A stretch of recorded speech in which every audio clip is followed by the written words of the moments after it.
ওম বক্রতুণ্ডায় হুম। নমস্কার, জ্যোতিষ দর্পণ অনুষ্ঠানে আপনাদের সকলকে স্বাগত। আশা করি আপনারা সকলেই ভালো আছেন। আজকে আমি আলোচনা করব অর্থাৎ বাঙালির 12 মাসের 13 পার্বণ। প্রতিটা মাসে কিছু না কিছু অনুষ্ঠানের মধ্যে দিয়ে আমাদের অর্থাৎ কিছু না কিছু অনুষ্ঠান আমাদের লেগেই থাকে। ঠিক তেমনি প্রতি মাসে একটা করে কিন্তু আমাদের পূর্ণিমা যেমন থাকে, অমাবস্যাও থাকে। তাই এই পূর্ণিমার দিন আমরা কি করব? দেখুন, আমাদের বছরে বিভিন্ন অর্থাৎ 12টা পূর্ণিমা হয়। এই 12টা পূর্ণিমার মধ্যে সব থেকে গুরুত্ব যেমন আছে দোল পূর্ণিমা, বুদ্ধ পূর্ণিমা, গুরু পূর্ণিমা, রাখি পূর্ণিমা, তারপরে রাস পূর্ণিমা, মাঘী পূর্ণিমা এবং সবশেষে অর্থাৎ শরৎ পূর্ণিমা। দেখুন, এই শরৎ পূর্ণিমার দিন অর্থাৎ এই পূর্ণিমার দিন মানে কি হয় অর্থাৎ পূর্ণিমার দিন যেদিন অর্থাৎ পূর্ণিমার দিন বিশেষ করে আমি বলবো সবাইকে বাড়িতে কিছু না হলেও নারায়ণ পুজো দেওয়া উচিত। সব রাশির জাতকদের, সব মানুষদেরই বলবো বাড়িতে নারায়ণ পুজো দিন।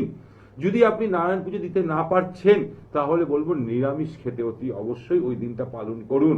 তার সাথে সাথে বিশেষ করে বলবো অর্থাৎ মিথুন রাশি, কর্কট রাশি, কন্যা রাশি এবং মীন রাশির জাতকদের অতি অবশ্যই বলবো তাদেরকে এই যে পূর্ণিমার দিন যদি আপনারা নিষ্ঠা সহকারে অর্থাৎ শুদ্ধচারে বাড়িতে যদি নারায়ণ পুজো করেন, জীবনে কোনোদিন আর্থিক পরিস্থিতি আপনার খারাপ হবে না। মিলিয়ে নিন আমার কথাগুলো। কারণ লক্ষ্মীর সাথেই জুড়ে রয়েছে নারায়ণ। আর লক্ষ্মী হচ্ছে কি, মা লক্ষ্মী হচ্ছেন চঞ্চলা। কখন কোন বাড়িতে স্থির হবে মা কিন্তু নিজেই ঠিক করে। তাই আমরা দেখেছি, আমরা প্রতিটা বাড়িতে দেখি যে শরৎ পূর্ণিমা অর্থাৎ লক্ষ্মী পুজোর দিন অর্থাৎ সেটাকে বলা হয় শরৎ পূর্ণিমার দিন বাড়িতে প্রতিটা মানুষের বাড়িতে ধুমধাম করে আমরা পুজো করি, মা লক্ষ্মীকে আগমন করি এবং সেখানে আমরা ধূপ দীপ জ্বালাই। আমার যার যার সমর্থনে সে পুজো করে। কিন্তু এই বছরের একটা দিন আর বৃহস্পতিবার দিন পাঁচালি পড়লে যে সব সমস্যা হচ্ছে না, তার জন্য মা লক্ষ্মীকে স্থির করবার জন্যে পূর্ণিমার দিন হচ্ছে মা লক্ষ্মী, এই পূর্ণিমা যে কোনো পূর্ণিমার দিন মা লক্ষ্মী খুব প্রসন্ন থাকে। মা লক্ষ্মী খুব প্রসন্ন থাকে। মা লক্ষ্মী আশীর্বাদ পাওয়ার জন্য শুধুই একটা শরৎ পূর্ণিমার দিন করলেই কোনো উপায় করলে আমাদের সেই উপায় সাকসেসফুল হবে না। তার জন্য বছরে মিনিমাম 5টা থেকে 6টা পূর্ণিমা, ভালো পূর্ণিমার দিন দেখে যদি আপনারা উপায়টা যে উপায়টাই করছেন সেটা যদি কন্টিনিউ করেন, দেখবেন আপনার জীবনে অতি অবশ্যই সেই যে মনোবাসনা নিয়ে করছেন সেই মনোবাসনা আপনার সাকসেস হবেই হবে। আজকে আমি একটা ছোট্ট উপায় বলবো। উপায় কি হচ্ছে, যদি আপনি দিশেহারা হয়ে পড়েছেন, রাস্তা খুঁজে পাচ্ছেন না, ঋণে জড়িয়ে পড়েছেন, আর্থিক পরিস্থিতি দিন দিন খারাপ হয়ে যাচ্ছে, কারণ আপনার বাড়িতে মা লক্ষ্মী চঞ্চলা, আপনি ইনকাম করছেন কিন্তু সেভিংস করতে পারছেন না, এরকম পরিস্থিতিতে হলেও মা লক্ষ্মীকে স্থির করবার জন্য সবার আগে কয়েকটা কথা আপনাদেরকে মাথায় রাখতে হবে। আপনি যতই বাড়িতে পুজো করুন ধুমধাম করে, কিন্তু বাড়ির স্ত্রীকে আগে সম্মান করবেন। বাড়ির স্ত্রীকে যখনই সম্মান করবেন মা লক্ষ্মী খুব প্রসন্ন হয়, এটা মাথায় রাখবেন। ঠিক তেমনি কিছু কিছু উপায় আপনাদেরকে আমি সবার আগে বলবো। বিছানায় বসে ভুলেও আপনারা খাবার খাবেন না। আপনার খাবার জায়গা হলে মাটিতে বসে খান, যদি একটা রুমে আপনারা থাকছেন। যদি আপনার ডাইনিং রুম থাকে সেই ডাইনিং রুমে গিয়ে খান। তাহলে বলবো কখনোই বিছানায় বসে কিন্তু আপনারা অতি অবশ্যই বিছানায় বসে কিন্তু খাবার খাবেন না, এতে কিন্তু মা লক্ষ্মী খুব রুষ্ট হয়। তাই অতি অবশ্যই আপনাদেরকে এগুলো জানা দরকার। এই ছোট ছোট ভুলগুলোই আমাদের জীবনের নেগেটিভ এনার্জি এনে দেয়। তাই যদি আপনি দিশেহারা হয়ে পড়ছেন, কোনো রাস্তা খুঁজে পাচ্ছেন না, তাহলে বলবো অতি অবশ্যই আপনাদের জন্য এই উপায়টা। ঠিক তেমনি যারা সকাল থেকে রাত অবধি পরিশ্রম করছে, মাথার ঘাম পায়ে ফেলে দিয়ে ইনকামের জন্য চেষ্টা করছেন কিন্তু সংসার ঠিকভাবে চালাতে পারছেন না, এরকম পরিস্থিতি হলেও তারাও আপনারা এই উপায়টা করুন। ঠিক তেমনি অতি অবশ্যই যাদের আর্থিক পরিস্থিতি ভালো, আরো ভালো করবার জন্য তারা বহু উপায় করে, তারাও এই উপায়টা করতে পারে। দেখুন, যখন আপনি দিশেহারা হয়ে পড়বেন তখন আপনার মাইন্ড কোনো কাজ করবে না।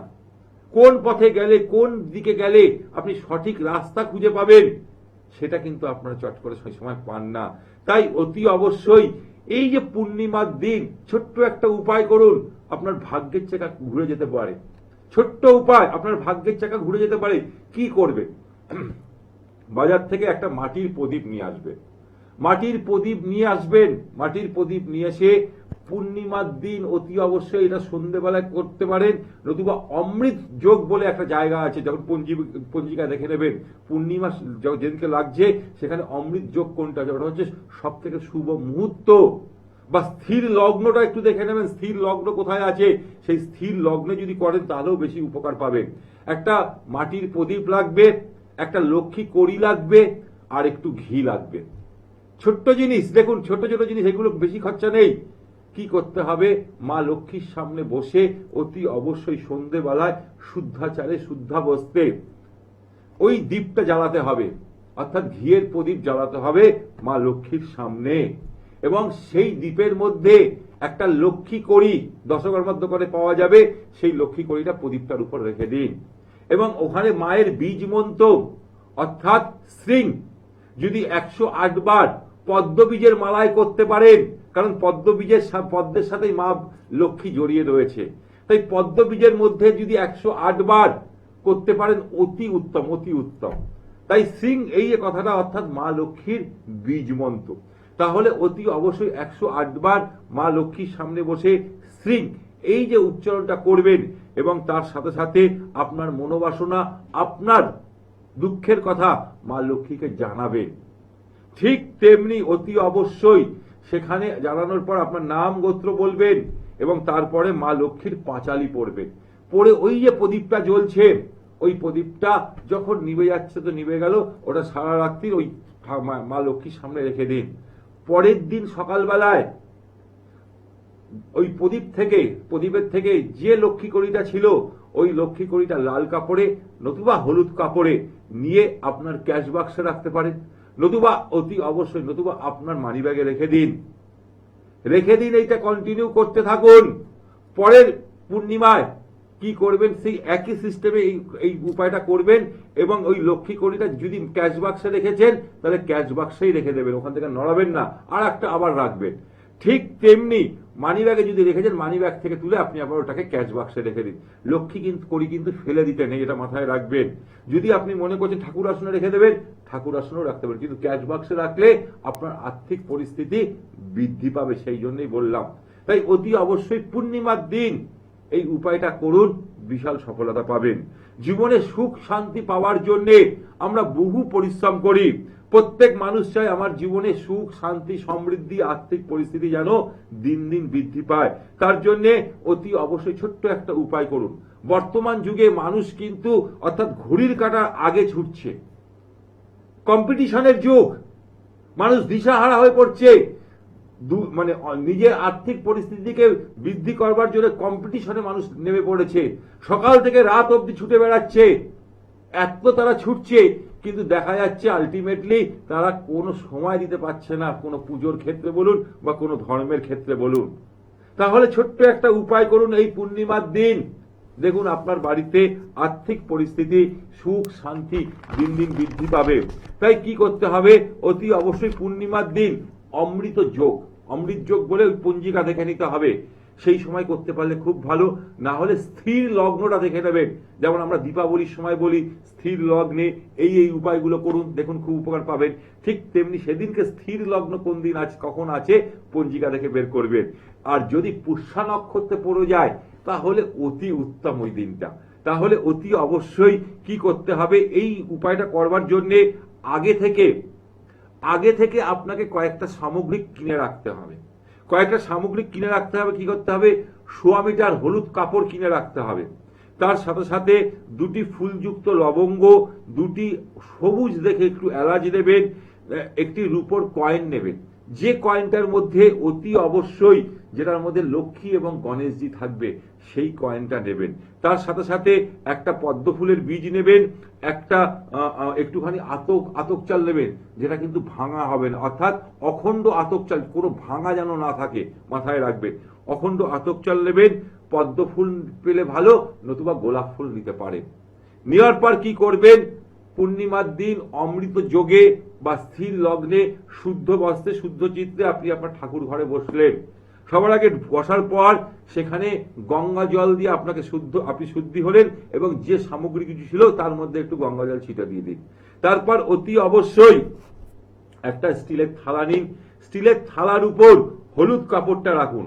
হলুদ কাপড়টা রাখার পর অনামিকা আঙ্গুল দিয়ে লাল অর্থাৎ লাল সিঁদুর দিয়ে স্বস্তিক আঁকুন সেই কাপড়টার উপর, অর্থাৎ হলুদ কাপড়টার উপর স্বস্তিক আঁকুন।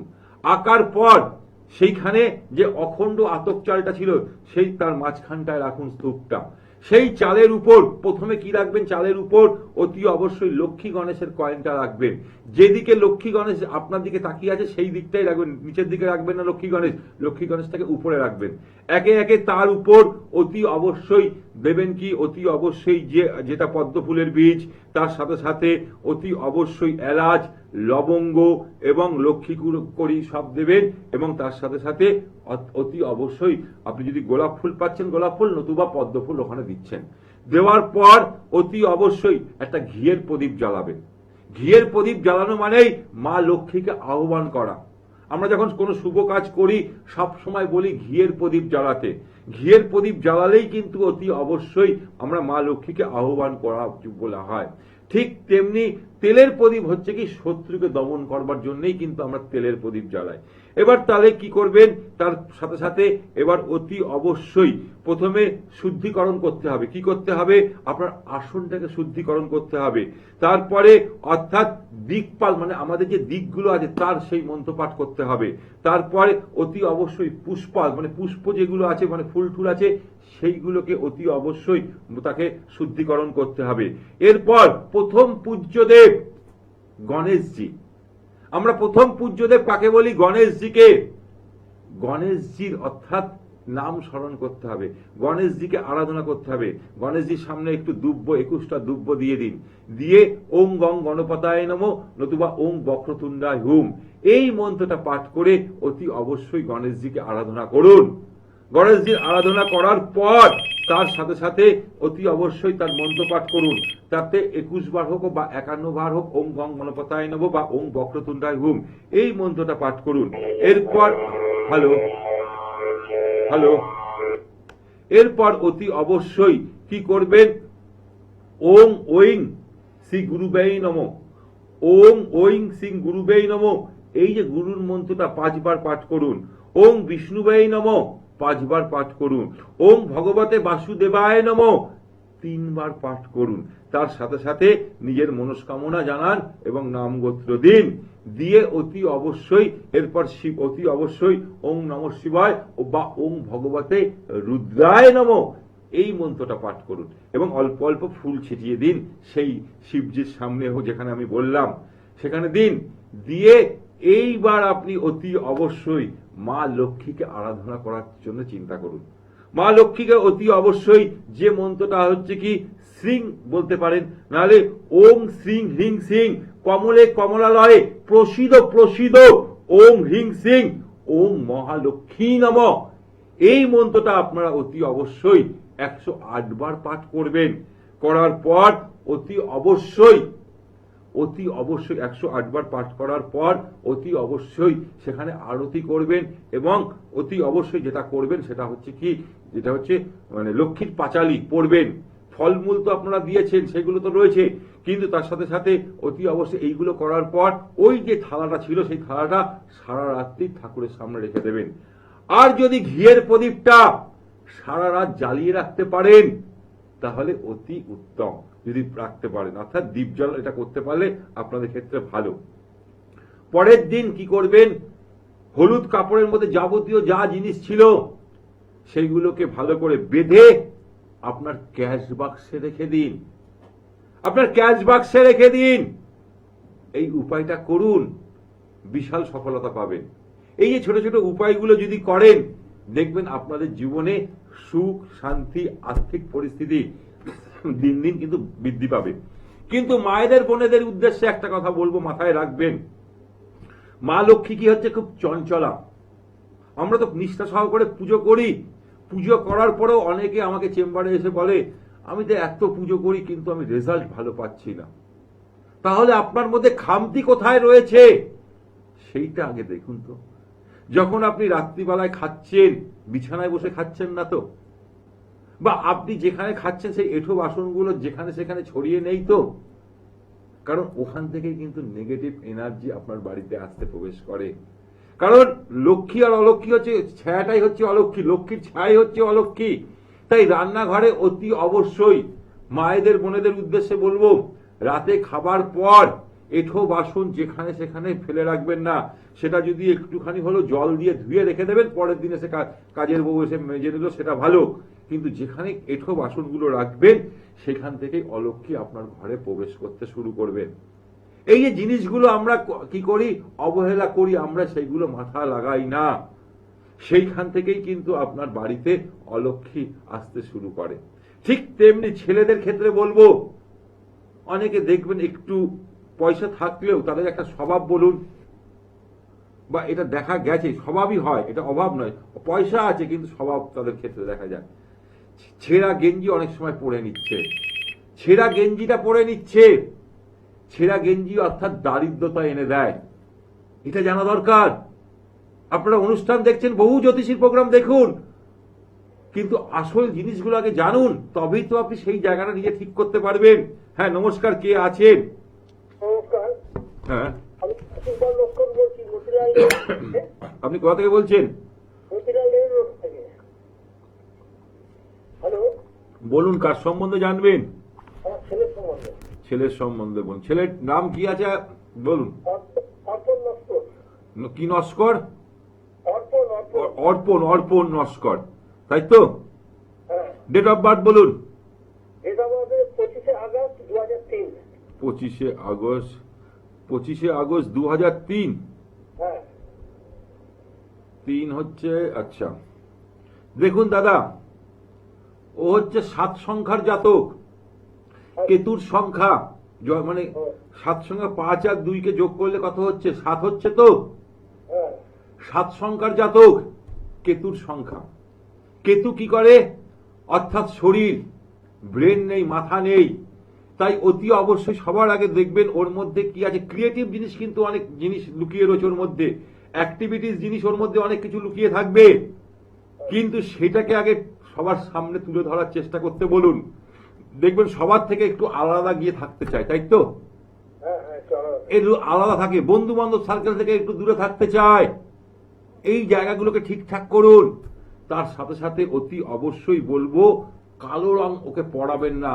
কালো রং পড়ালেই ওর কিন্তু নিজের পায়ে নিজেই কুড়ুল মারবে। কি বললাম, বুঝতে পেরেছেন? কালো রঙের জিনিস পড়াবো না, একদম পড়াবেন না। এবং এই যে কেতুর সংখ্যা অর্থাৎ 7 সংখ্যার জাতকদের প্রচুর স্ট্রাগল লাইফ দাদা। 2, 4, 8, 7 জাতক এদের, তাদের কিন্তু খুব স্ট্রাগল লাইফ। এদের নামের স্পেলিং যতক্ষণ না আপনি ঠিকঠাক না করছেন ততক্ষণ কিন্তু পজিটিভ ওয়ে এরা দেখতে পারবে না, বারবার বাধার সম্মুখীন হতে হবে। মাথায় রাখবেন আমার কথাটা। এবার বলুন জন্মের টাইম বলুন। জন্মের টাইম 6টা 25। কোথায় জন্মেছিল? চিত্তরঞ্জন হসপিটালে জন্মগ্রহণ করেছিল। সোমবার ছিল।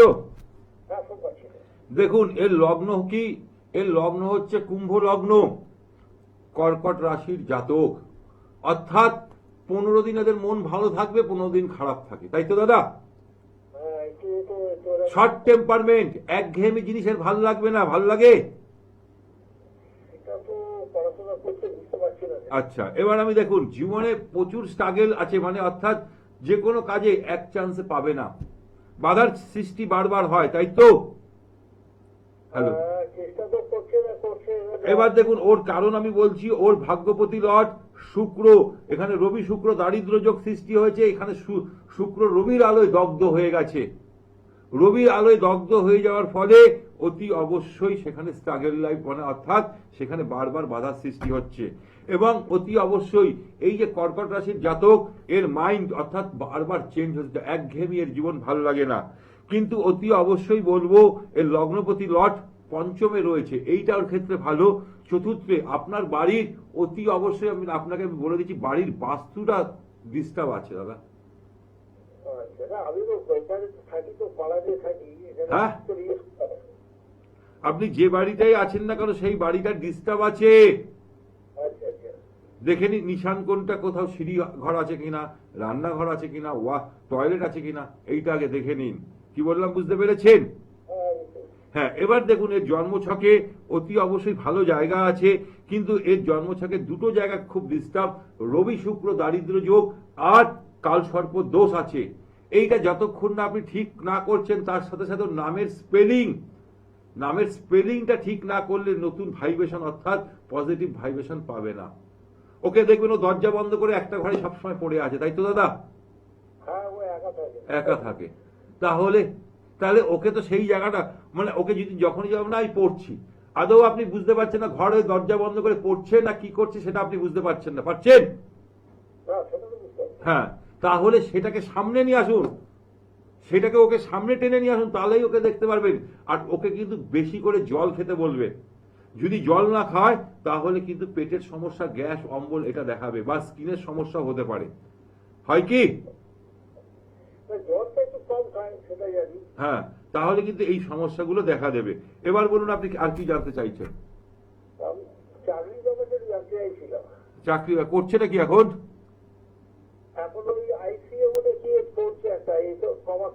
আচ্ছা, কমার্স নিয়ে। তাহলে ওর বয়স হচ্ছে 2003 জন্ম, তাই তো? এদিকে হচ্ছে 3। এবার দেখুন ওকে আমি বলবো ওর জীবনের একটা বড় টাইম আসতে চলেছে, যেটা হচ্ছে এপ্রিল মাসের পর থেকে, মাথায় রাখবেন, শুনে নিন। এপ্রিল মাসের পর থেকে আসছে বৃহস্পতি ও রাশির উপর যখনই গোচর করবে তখনই কিন্তু ওর একটা ভালো জায়গা দেখাচ্ছে, কিন্তু ভালো সময়টা আসতে চলেছে। কিন্তু এই যে দোষগুলো আছে এইগুলো খণ্ডন না করলে সময় তো সময়ের মতন বয়ে যাবে। আমি তো জ্যোতিষ মানুষ, আমি বলে দিলাম এই সময়টা ভালো আসছে, সেই সময়টাকে ধরবার জন্যে আমরা কিন্তু সময়ের অধীন।